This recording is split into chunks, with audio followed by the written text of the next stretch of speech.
Imagine this, a small church on a summer afternoon in the year 1825. The ceremony is ended, the vows spoken, and the bride, her cheeks still flushed with nervousness, steps out into the courtyard where family and neighbours have gathered. The groom leans in and kisses her, as expected, but then, to her surprise, or perhaps not, depending on local custom, her uncle steps forward and kisses her too, then her cousin, then a neighbour who has known her since childhood. One by one, the men in the crowd take their turn, each planting a kiss on the lips of the new bride. The laughter grows, the mood turns boisterous, and before long it seems as though the entire wedding party has joined in the ritual. It sounds strange, even scandalous to modern ears. After all, we live in a world where weddings are carefully staged performances of intimacy, bride and groom framed against an altar or an arch of flowers, guests looking on politely.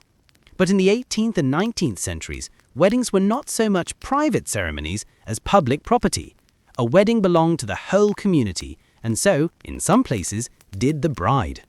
This peculiar custom of guests lining up to kiss the bride was not a fringe oddity. It appeared across Europe, lingered in America, and occasionally made its way into courtship tales, diary entries, and even sermons. Sometimes it was framed as a blessing, sometimes it was a joke, and sometimes it became a moment of tension when the line of eager men pressing forward made the groom's jaw tighten or the bride's eyes dart toward the ground. The question is, why? Why would respectable communities condone such a practice?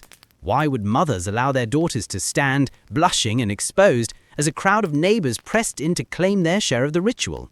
And what did it mean when the kiss was not only permitted, but expected? To answer that, we have to step back into a world where the boundaries between sacred and profane, private and public, were not quite what they are today. Weddings were not just about two individuals binding themselves together. They were about entire families, entire neighborhoods, and sometimes entire villages declaring their approval, their investment, and their control over the new union. The bridal kiss, in this sense, was more than an act of affection. It was a ritual of ownership, of blessing, and sometimes of power. Picture a tavern in rural Pennsylvania, circa 1810. The wedding feast has begun, the ale is flowing, and the fiddler saws out a lively jig. The bride sits at the head of the table, her veil pinned awkwardly in place. At some point in the evening, a guest bangs a mug against the table and calls out for the kiss. With cheers and whistles, the crowd urges her to stand. The groom, of course, kisses her first. But then, tradition demands, others may follow. What begins as a solemn gesture of sealing the union quickly turns into a performance of laughter and red cheeks. The bride is both honored and embarrassed, her body transformed into the stage for community affirmation. We might think of it as the rowdy cousin of the modern-day wedding toast. Where we raise glasses and deliver speeches, they raised eyebrows and delivered kisses. Both rituals served the same purpose, to involve the crowd, to dissolve the line between spectator and participant, and to remind everyone that this marriage was not only a private matter, but a collective one. And yet, there's a darker undercurrent beneath the laughter. For while the ritual could be light-hearted, it also revealed how little say a bride often had in the matter. She was expected to comply, to blush prettily, to endure the press of lips and the rough jokes that accompanied them. To resist was to insult the guests, to disrupt the flow of the ritual, to cast a shadow over the celebration. The kiss was less a gift than a demand, less a blessing than an obligation. Still, the practice persisted, woven into the fabric of wedding celebrations across regions and classes. In some communities, women too joined in the kissing, though often with more restraint, an aunt bestowing a maternal peck on the bride's cheek, for instance. In others, it was strictly a male privilege, a chance for the bachelors of the town to savor, however briefly, a moment of sanctioned intimacy with the bride before she passed entirely into her husband's keeping. Newspapers occasionally reported these rituals with a mixture of amusement and disapproval. One early 19th century columnist quipped that a bride's lips are kissed more in a day than her groom's in a week. Another moralist thundered that such practices bordered on indecency, warning that modesty was a virtue too easily squandered in public spectacle. Yet the very fact that the rituals were discussed at all suggests how widespread they were, and how fascinating they seemed to outsiders. To modern readers, the image may raise eyebrows, but for those who lived in the 18th and 19th centuries, the act carried a strange legitimacy. Just as throwing rice symbolized fertility or tying shoes to a carriage symbolized luck, the kiss from guests symbolized community blessing. It was awkward, yes. It was intrusive, certainly. But it was also part of a broader belief that a marriage was not just between two individuals, but between two families, two networks, and two sets of obligations that the entire community had the right to witness and affirm. And so, the bride, flushed and smiling through her discomfort, allowed herself to be kissed. Each peck was not merely a gesture of affection, but a symbolic stamp of approval. Each laugh from the crowd reminds everyone that this was not a private love story, but a public event. It is here, in this curious intersection of intimacy and spectacle, that our story begins. For if the frontier had its vigilantes and the battlefield its generals, the wedding had its own strange drama.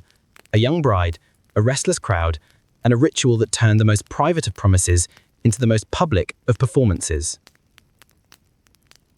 When we think of marriage today, we picture vows whispered at the altar, a dance shared under soft lighting, and perhaps a photographer carefully capturing the moment. But in the 18th and 19th centuries, a wedding was not a private performance of romance, it was a community affair staged in broad daylight, with every neighbour, cousin, and distant acquaintance invited to watch. Privacy was not expected, publicity was the point. In villages across Europe and towns across early America, the idea that marriage belonged solely to the bride and groom would have seemed laughably odd. A wedding was not a matter of two people saying yes to each other, it was a matter of two families saying yes to one another and of the community itself stamping its approval on the union. If you wanted to keep things small and discreet, you would like to be accused of secrecy, of withholding your joy, or worse, of hiding something shameful. The larger the gathering, the better. A wedding was proof of prosperity, of honour, of belonging. It declared, "We have nothing to hide. We welcome your judgment, your laughter, and your blessing."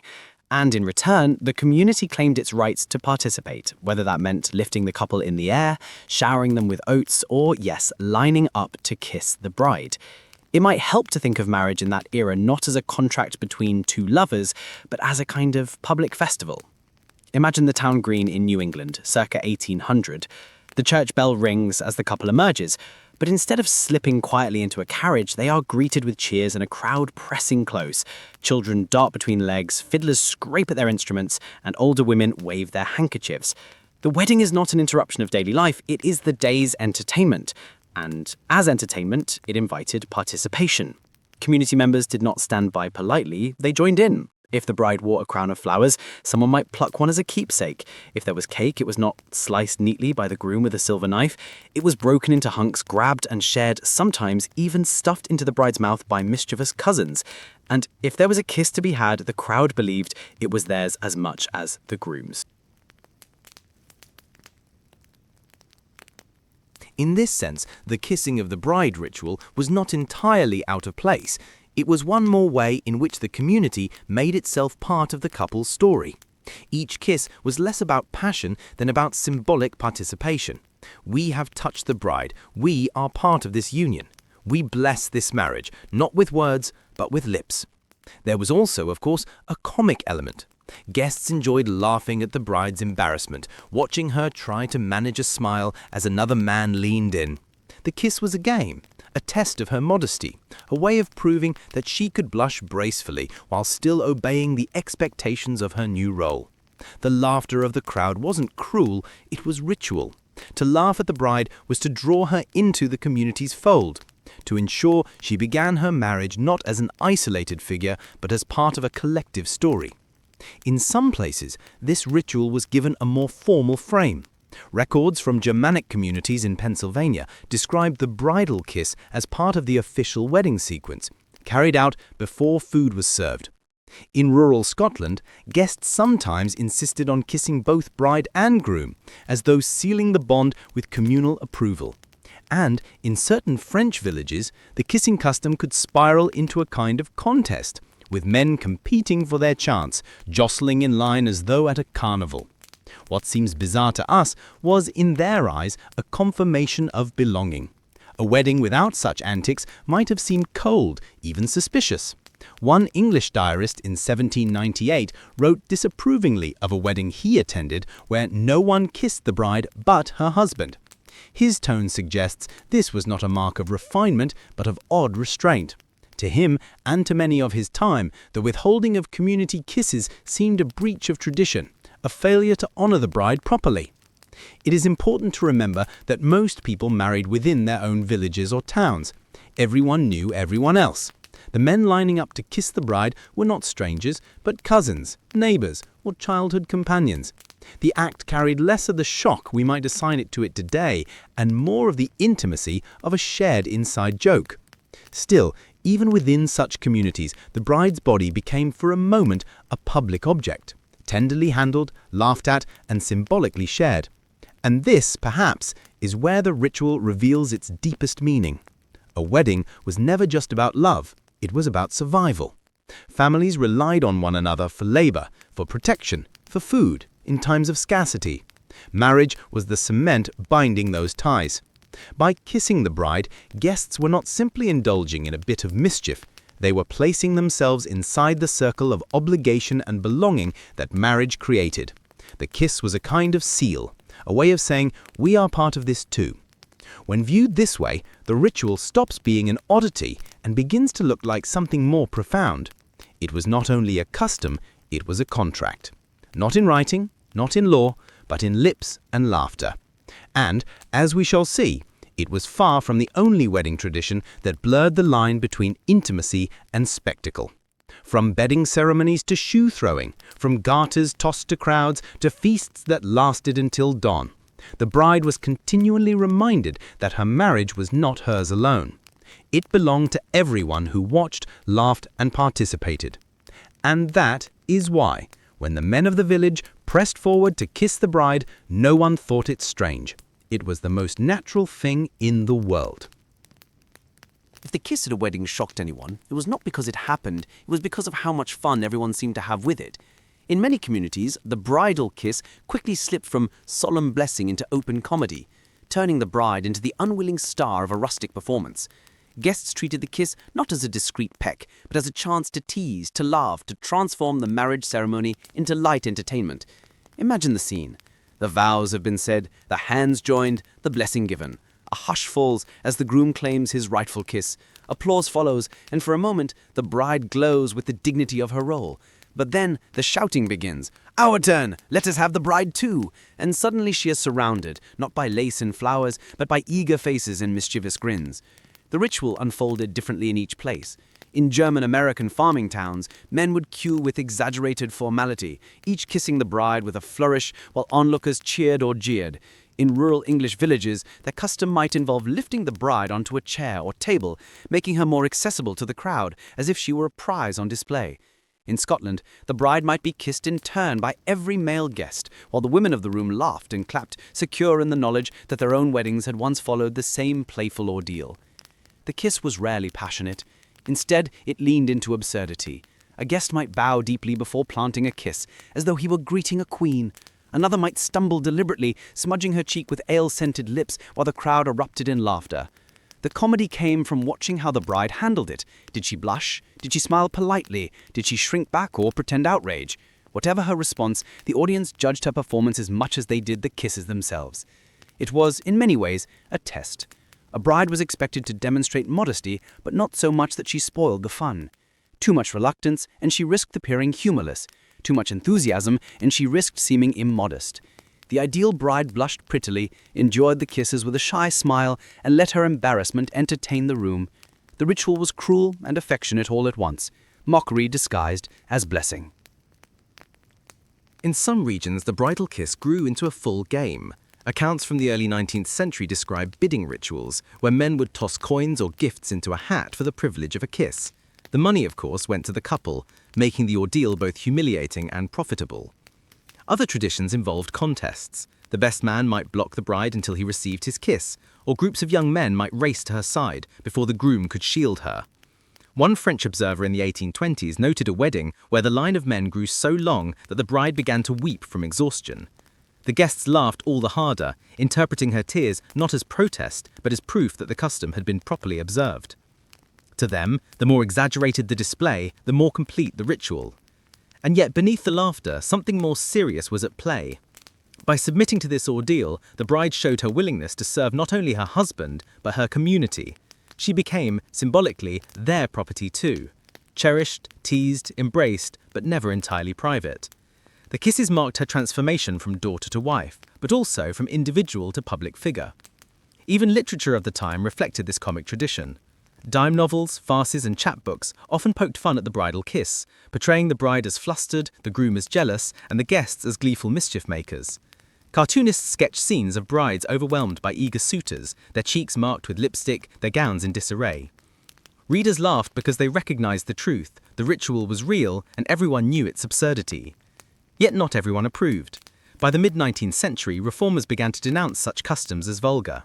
Ministers warned against improper liberties taken under the guise of mirth. Middle-class etiquette guides scolded families who allowed their daughters to be kissed by any wandering hand or lip, insisting that true refinement required restraint. Still, these objections only highlighted how widespread the practice had been. You do not scold against something unless it is common enough to cause scandal. For the people who practiced it, though, the bridal kiss was inseparable from the joy of a wedding. A wedding without it seemed incomplete, lacking that burst of laughter and blush of embarrassment that bound the guests together. It was a collective performance, as predictable as the vows or the feast. And like all rituals, it carried meaning even when no one stopped to explain it. To us, the image of a bride being kissed in turn by half the town may seem grotesque, even violating. But to them, it was proof of belonging, of continuity, of shared humour. It was one of those bizarre traditions that worked precisely because no one questioned it too closely. And as we drift deeper into this history, we find that the comic bridal kiss was only one expression of a broader truth. Marriage in the past was never just about love. It was about display, laughter, and the odd rituals that bound a community together. If the kissing ritual suggested that a bride belonged in some way to the whole community, it was hardly the only custom that carried this message. Across the 18th and 19th centuries, weddings were packed with traditions that blurred the line between celebration and possession, rituals that made marriage feel less like a private bond and more like a public spectacle. One of the most enduring of these customs was the bedding ceremony. In parts of rural Europe, and sometimes even in early America, the bride and groom were not simply left alone after the festivities. Instead, family, friends, and sometimes half the village would escort them to the bridal chamber, carrying candles, singing ribald songs, and offering mock advice on how to proceed with their first night together. It was raucous, embarrassing, and entirely deliberate. The message was clear. The union of husband and wife was not just their affair, it was the business of everyone who had a stake in the new household. Even when communities did not go so far as to march into the bedroom, there were other ways of making the private very public. In some English counties, guests would steal the groom's shoes and force him to buy them back with kisses or coin, a ritual that symbolized the groom's loss of independence. In parts of Scotland, the bride's stockings were thrown across the room. Whoever managed to land one on her head was destined, so they said, to be the next to wed. None of these antics were especially dignified, but they had purpose. They made the marriage a shared joke, a shared story, and therefore a shared property. The notion of the bride as communal property also surfaced in more symbolic gestures. A bride might be paraded through the village so everyone could look at her gown, her dowry, and her new status. She might be forced to dance with half the men in the room before she could finally return to her husband's side. In many places, women from the groom's family would even strip the bride of her wedding garland or veil, a physical reminder that she no longer belonged to her father's household, but had been absorbed into a new one. American settlers adapted some of these old-world customs in their own rustic ways. In frontier towns, weddings were rare enough that they attracted the whole community. Guests expected not only a feast, but also entertainment, and the couple themselves became the stage. Newlyweds might be playfully tormented with pranks, doors nailed shut, beds disassembled, livestock mysteriously tied to their wagon. These tricks were framed as jokes, but they carried a sharper edge. They reminded the couple that marriage was not just about personal happiness, it was about their obligations to the community that had gathered to witness them. The most striking part of all this was how little privacy the bride herself was granted. At nearly every stage of the ritual, she was the one displayed, teased, kissed, or stripped of ornaments. Her role was to endure it with grace, to demonstrate modesty but not resistance, humor but not rebellion. In this sense, weddings doubled as tests of character. Could she blush at the right moment? Could she smile while enduring the laughter of the crowd? A bride's reputation could rise or fall on how well she managed her own public embarrassment. Weddings also provided a sanctioned opportunity for the community to express anxieties about property and fertility. Guests might make bawdy jokes about the bride's future children, or hint at the wealth she was bringing into the union. In agricultural societies, where inheritance determined survival, these jokes were never entirely light-hearted. The bride represented the continuity of land, labor, and lineage, and so the community claimed a piece of her, if only through ritual. By the 19th century, some of these traditions began to fade in urban areas, where middle-class etiquette frowned upon anything that smacked of vulgarity. Manuals on polite weddings urged families to keep ceremonies private, modest, and free of rustic games. But in rural villages and immigrant communities, the older customs clung stubbornly to life. For every minister who preached against public kissing, there were a dozen guests insisting that a wedding without laughter and embarrassment was no wedding at all. Folklorists of the late 19th century began recording these practices with a mix of fascination and disapproval. To them, the rituals were survivals from an older, rougher world, quaint relics that belonged to folklore rather than polite society. But their notes revealed just how widespread the customs had been. In notebooks and journals, they described brides being kissed by entire wedding parties, grooms being teased until their patience wore thin, and whole communities treating marriage as a carnival.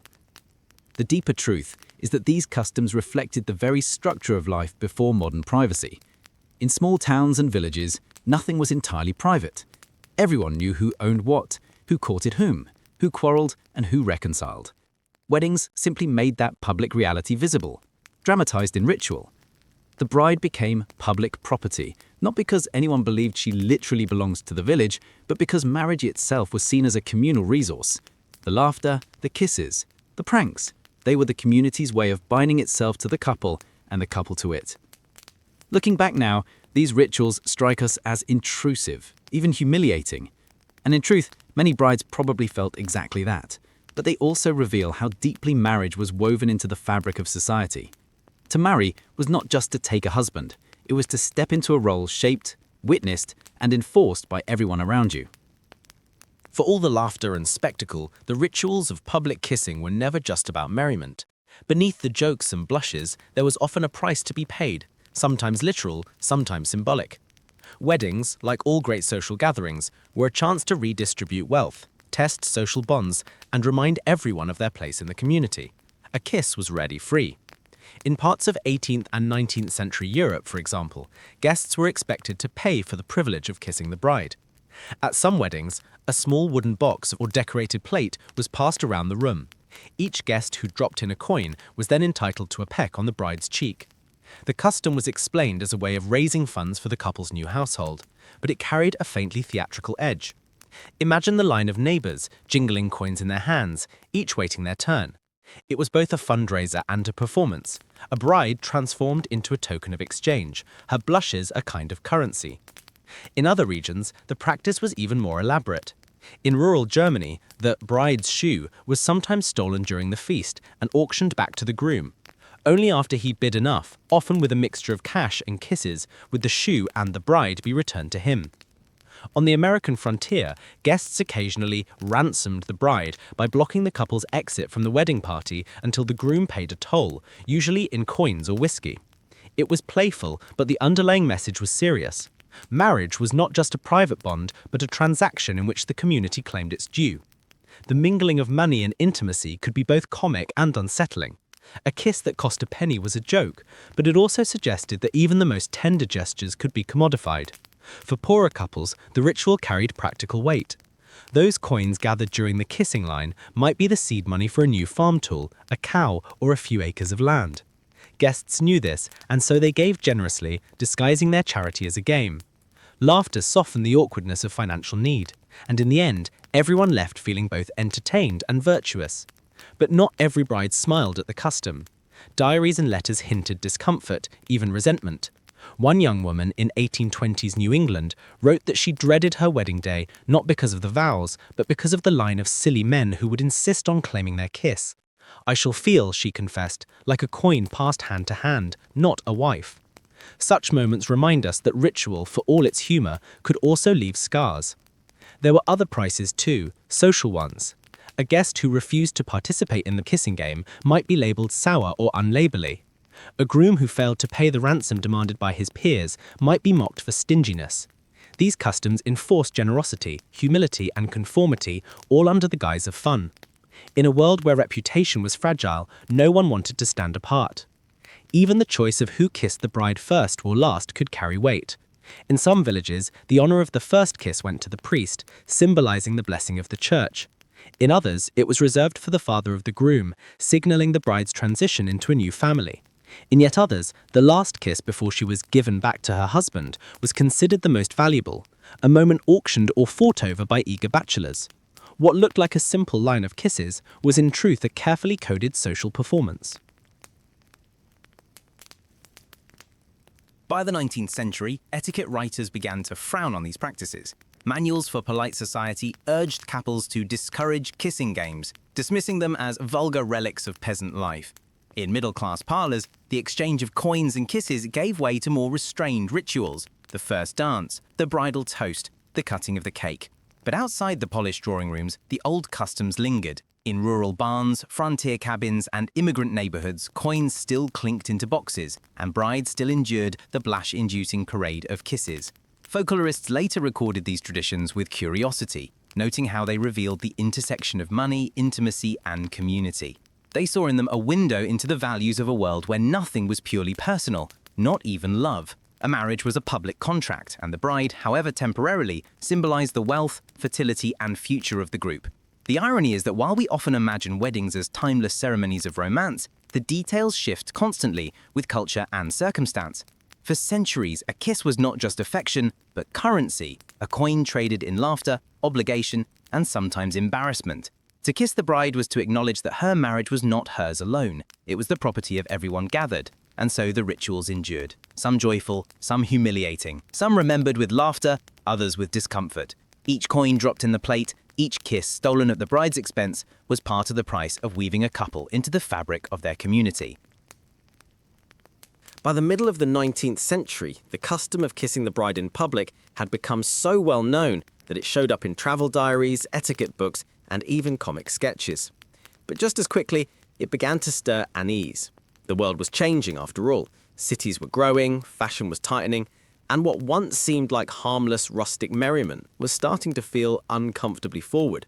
Newspapers began to print sarcastic little reports about weddings in the countryside, where the poor bride was saluted half to death. A correspondent from New England described one ceremony in which the bride, pale from exhaustion, had to endure kiss after kiss, while her new husband looked on helplessly. The tone of the article was half amused, half scandalized, as though to say, this may be tradition, but surely it has gone far enough. By the 1850s, etiquette writers were weighing in. Some still defended the practice as wholesome, insisting it was simply the community's way of welcoming the bride into her new role. Others, more modern in outlook, condemned it outright as a breach of decency. The salute of the bride, one manual lectured, should be left to her lawful husband alone. The implication was clear. In a world where manners now mattered as much as morals, letting strangers kiss your wife, even in jest, was beginning to feel backward. Part of the tension came from geography. In smaller rural towns, the practice survived much longer. Weddings there were still communal gatherings, with barns decorated, fiddlers playing reels, and neighbours expected to take part in every stage of the celebration. But in cities, weddings were becoming more private, more genteel, often held in parlors rather than churchyards. With velvet curtains drawn and fashionable relatives looking on, the idea of a bride being kissed by all her husband's friends seemed less like tradition and more like impropriety. The controversy also spoke to deeper anxieties about gender and control. To many, the public kiss ritual reduced the bride to a kind of shared possession, an object to be passed around before belonging to her husband. Critics of the custom seized on this point. What did it say about a society, they asked, that a woman's dignity could be so lightly handled? Was the bride a person, or simply the prize of the evening? Not everyone agreed. In some circles, defenders argued that the kiss was not about ownership at all. It was about community. It showed that marriage was bigger than two people, that it bound families and neighbours into a single, united circle. One letter to a Midwestern paper insisted, the kiss is but the seal of fellowship, an innocent rite that signifies harmony among all. Yet even among those who saw it as harmless, jokes about overzealous guests persisted. Illustrations in popular magazines depicted brides swarmed by bumbling men, hats askew, while the poor groom looked bewildered in the corner. These caricatures reflected a growing discomfort. The ritual was funny because it was slightly indecent, something people laughed at but no longer truly approved of. And so, little by little, the tide began to turn. Preachers advised against it, families quietly dropped it from their celebrations. By the late 19th century, in many places, the only kiss left at a wedding was the one exchanged at the altar. But even as the custom faded, it lingered in memory, spoken of with a kind of nostalgic embarrassment. It was a reminder of how quickly social norms can change. and how one generation's innocent cheer can become the next generation's awkward shame. At its heart, the controversy over kissing the bride revealed a culture in transition. The frontier spirit of communal celebration was giving way to the polished manners of Victorian society. What had once been a gesture of unity now seemed a breach of decorum, and while some missed the old ways, many quietly breathed a sigh of relief. Because for brides especially, the tradition could be exhausting, invasive, and, if truth be told, downright unpleasant. Imagine standing in your wedding dress, hours into the festivities, while a parade of relatives, friends, and half-drunken neighbors leaned in one by one. No wonder brides were relieved when the fashion shifted. Yet, even as the practice faded, it left behind a strange legacy, the idea that a wedding was not only a private contract, but a public performance, that a bride was not just marrying her husband, but being claimed in some way by her community. It was an idea that would echo in different forms through the decades, from the bouquet toss, to the public cutting of the cake, to the endless photographs that now capture the moment. The kissing ritual may have fallen into controversy and decline, but its shadow lingers in the way we still ask newlyweds to stand before us, smile, and prove their union with a gesture of intimacy. The crowd may no longer take turns, but the expectation that marriage must be displayed and shared has never quite disappeared. By the time the 1880s arrived, the once boisterous tradition of guests kissing the bride was already fading into memory. In the diaries of the older generation, one still finds cheerful mentions of it. Little notes about how a cousin was well-nigh kissed to pieces at her wedding in Ohio, or how the barn echoed with laughter when the fiddler paused and the bride was passed from one neighbor to the next. But in the polished parlors of the new middle class, the custom was being quietly folded away, like an old quilt deemed too rustic for display. What had changed was not just etiquette, but the entire spirit of weddings themselves. Earlier in the century, a wedding was a public contract, something that tied not only two families, but entire communities. A bride's body became, for a brief moment, the literal stage upon which unity was acted out. The kiss symbolized that the marriage belonged to everyone, not just the couple. But by the Victorian era, marriage was being redefined as a private matter, wrapped in ideals of romance, sentiment, and propriety. Now the kiss belonged to the altar. It was no longer something distributed among dozens of lips, but a singular, sacred seal between bride and groom. Where once a bride's cheeks flushed from a cascade of smacking embraces, now the expectation was that her blush came only from the chaste kiss of her new husband. This shift reflected deeper cultural changes. The rise of etiquette literature, for one thing, made the difference. Throughout the mid to late 19th century, guidebooks instructed men and women on the finer points of proper behavior. How to enter a room, how to host a dinner, even how to fold one's gloves when shaking hands. In that world of carefully measured gestures, the idea of a bride being kissed by neighbors and strangers seemed downright indecorous.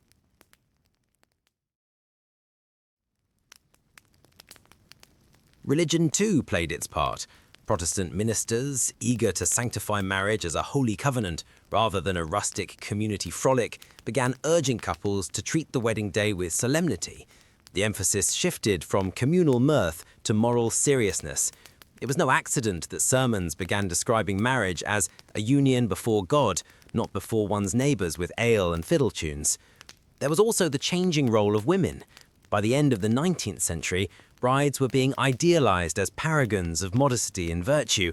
The public kiss, playful, messy, and indiscriminate, clashed with the new image of the bride as a delicate figure in white silk, gliding silently toward her husband. Kissing her publicly no longer looked like celebration, it looked like an intrusion upon her purity. Travelers noted the decline. By the 1890s, Americans who ventured into remote farming communities might still stumble upon the custom, though it was often remarked upon as a quaint survival rather than a standard practice. They kissed the bride in the old way, one observer wrote of a small-town wedding in Pennsylvania, and while the elders laughed, the younger guests seemed embarrassed.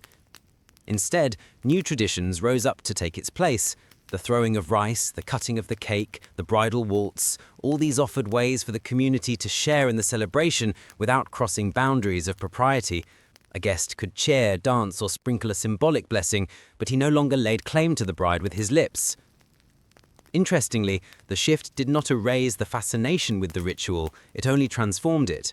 Writers and humorists began to treat the practice as a comical relic, something to chuckle about when remembering the old days. Newspapers published playful anecdotes about grandmothers recalling their own ordeal of being kissed nearly senseless. The exaggeration carried a note of relief. Thank goodness we have moved past that. And yet there was nostalgia too. For all its awkwardness, the public kiss had carrying with it a sense of collective belonging. A community wedding once left no doubt that the marriage was everyone's business, that neighbours were not just spectators, but participants in binding the couple together. As one elderly man remarked, when we kissed the bride, it was as though we sealed the covenant ourselves. By the close of the 19th century, the practice had mostly disappeared from respectable society. The only kisses now sanctioned at weddings were carefully choreographed. The one at the altar, captured in sketches and later in photographs, and the occasional peck from relatives at the reception. The idea of lining up to kiss the bride, one after another, belonged firmly to the past. And so a custom that wants to find community faded into the shadows of memory. But in its absence, it left behind questions. What had been gained and what had been lost? Respectability, certainly, but perhaps at the cost of a kind of intimacy between neighbours that can never quite be revived. For the young brides of the Victorian age, however, the change must have come as a relief. No longer forced to endure a parade of eager lips, they could smile serenely beside their husband, knowing the ritual had shifted into safer forms. And for the guests, there were plenty of other ways to celebrate without the awkwardness of pressing forward for a kiss that, in hindsight, never truly belonged to them. Even as the practice itself dwindled, the memory of public bride kissing refused to die. Customs have a way of lingering, not in behavior, but in imagination. By the early 20th century, Americans who would never dream of lining up to kiss a bride still told stories about how their parents or grandparents had done so. It was a ritual that slipped from reality into folklore, half remembered and half romanticized, the sort of thing people laughed about over coffee while shaking their heads at the strangeness of the past. Newspapers often helped keep the memory alive. When a small-town reporter had little else to fill a column, a nostalgic piece about the good old wedding frolics would sometimes appear. These columns painted colourful pictures, fiddlers stamping their boots, brides standing red-faced in barns or taverns, and long lines of neighbours pressing forward to claim their kiss. By then, such accounts were not warnings or condemnations, they were curiosities, bits of local colour to amuse readers who prided themselves on living in a more refined age. Humorists especially adored the image. Cartoonists sketched exaggerated scenes of blushing brides nearly toppling over as crowds of guests surged forward. Joke books included quips about the bride who fainted after the 50th kiss. These exaggerations turned the custom into a safe object of laughter, stripped of its awkward immediacy and recast as a slapstick memory. But memory did not always come in the form of mockery. In some communities, the old kiss was remembered with fondness, even reverence. In the recollections of elderly churchgoers or country diarists, it was described as a symbol of warmth, unity, and neighborly closeness. We kissed her not for ourselves, one man wrote, recalling a wedding from the 1830s, but for the happiness of the home she entered. Whether or not he truly believed it, or whether he was softening the truth for younger ears, his words reveal how a practice once considered playful could later be cloaked in dignity. The rise of popular fiction also kept the image alive. Dime novels and romantic tales sometimes included rustic weddings where the kiss was casually mentioned, often as a mark of quaint Americana. By the mid-20th century, Hollywood too played its part. Films set in frontier days occasionally inserted a wedding scene in which a bride received kisses from laughing townsfolk, the moment framed not as scandalous but as a kind of quaint oddity, something that marked the West as a land of hearty, uninhibited traditions. Anthropologists and folklorists, ever eager to catalogue fading rituals, wrote about it as well. In their surveys of rural customs, the bride's kiss appeared alongside other curious practices: shoe-throwing, charivari parades, or the tossing of coins to children. It was one more example of how communities once insisted that marriage belonged to everyone, not just the couple at the centre. And so the kiss lingered, less as a lived tradition, more as a story that people repeated to remind themselves of how far they had come. The mere act of recalling it created contrast. We, the moderns, are refined. They, the old-timers, were rough but full of character. It was a way of measuring progress through embarrassment. Still, there was something magnetic about the image. The notion of an entire community leaning forward to kiss a bride captured both the intimacy and the absurdity of the past. It was equal parts affectionate and intrusive, celebratory and overwhelming. No wonder it fascinated generations who never experienced it firsthand. What made the memory endure was not just the strangeness of the ritual, but the emotions it represented. Weddings, after all, are always about more than two people. They're about how a community defines itself, who belongs, who bears witness, who shares in the joy. The bride's kiss, remembered or not, embodied that communal spirit in a way that modern etiquette no longer permitted. By the mid-20th century, the memory that the practice had almost entirely slipped into the realm of folklore, where it lives still. Family histories sometimes include passing mentions. Regional history museums occasionally feature displays of wedding traditions with a panel describing the long-forgotten ritual. And every so often a curious historian or writer rediscovers it, brushing off the dust and marveling that something so strange was once considered ordinary. The cultural afterlife of the kiss, then, is not about practice, but about storytelling. It survives because people love to remember things that shock them just enough to laugh, but not enough to scandalize. It is a relic that continues to remind us of the porous line between intimacy and spectacle, between community celebration and individual embarrassment. By the time the modern wedding, with its carefully choreographed dances, professional photography and scripted toasts took hold, the old ritual had long vanished, yet in the background it remained, like a ghostly echo, a reminder that even the most refined customs rest atop foundations of stranger, wilder practices. And so, long after the last bride was kissed by a long line of neighbours, the memory lingered, not in barns or taverns, but in stories, jokes, movies and nostalgic sighs. The custom was dead, but its spirit was alive in imagination. In some ways, that made it even more powerful, for what is folklore if not the persistence of a kiss that refuses to be forgotten? When we step back and consider the story of brides kissed in public, it is easy to see only the humour, the blushing faces, the exaggerated lines of eager guests, the awkwardness immortalized in folklore. But beneath the laughter lies something deeper. Customs, especially those tied to weddings, are never random. They are mirrors of the societies that created them, telling us what people valued, feared, and celebrated. The public kiss was never just about stolen affection or rowdy fun. At its heart, it symbolized the community's claim upon marriage. To kiss the bride was to say, in action rather than words, we are part of this union too. This family is not isolated. It belongs to us. In that sense, the ritual was less about romance than about responsibility. It was the village's way of binding itself to the couple, of ensuring that marriage was everyone's concern. At the same time, the ritual also revealed the porous boundaries of privacy in earlier centuries. Where modern weddings emphasize the couple, their vows, their photographs, their carefully curated guest lists, earlier weddings blurred the line between public and private life. To marry was to step into society's gaze, to accept that your joy was also your neighbor's property. In an age when survival often depended on communal support, this was less invasive than it may seem to us. The kiss embodied a world where individual boundaries were thinner and the collective was stronger. But the custom also shows us the dangers of unchecked tradition. What one generation considered playful could feel suffocating to another. For many brides, the ritual must have been endured rather than enjoyed, a performance of cheerfulness in a moment of deep vulnerability. The fading of the custom in the 19th century reflected not only rising standards of refinement, but also a growing respect for personal dignity and choice. It was a small but telling step toward the idea that marriage belonged first to the couple, not to the crowd. This tension between community and individuality echoes across history. The ritual of the bride's kiss reminds us that societies are always negotiating these boundaries. How much of private life belongs to the public? How much should joy be shared? And how much should it be protected? These questions linger today, even if they take different forms. When wedding photos flood social media, when ceremonies are live-streamed across continents, the impulse to share remains. The line between intimacy and spectacle is still shifting. The legacy of the custom, then, is not just a curious anecdote about rustic weddings.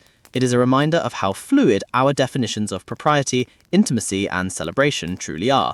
What once seemed normal now seems shocking. What feels normal to us today may seem equally strange to those who come after us. Customs do not just change, they reveal the constant negotiation between what individuals desire and what communities demand. And perhaps that is why the story of the public kiss continues to intrigue us. It holds a mirror to our own time. We may no longer line up to kiss the bride, but we still wrestle with the balance between privacy and performance, between genuine emotion and communal expectation. The ritual may be gone, but the questions it raises remain alive. In the end, to study a forgotten practice like this is to glimpse the humanity of those who came before us. They laughed, they blushed, they complained, they endured. They lived in a world where weddings were as much about the community as the couple, where joy was shared even at the cost of awkwardness. The customs may strike us as bizarre, but they remind us of something essential, that marriage in every age is never just about two people. It is about the networks of family, friendship, and society that surround them. So when we ask why weddings once ended with guests kissing the bride in public, the answer is not simply for fun or for tradition. The answer lies in the deeper truth that communities will always find ways to bind themselves to those who join in marriage. The forms may change, but the impulse endures. The frontier barns are long gone. The tavern fiddlers have fallen silent. The brides of the past no longer blush under the pressure of 100 expectant neighbours, but the echoes remain, in folklore, in memory, and in the uneasy laughter that still arises when we imagine ourselves in their place. That is the legacy of the bride's kiss, a ritual at once joyful and intrusive, affectionate and unsettling, forgotten yet unforgettable,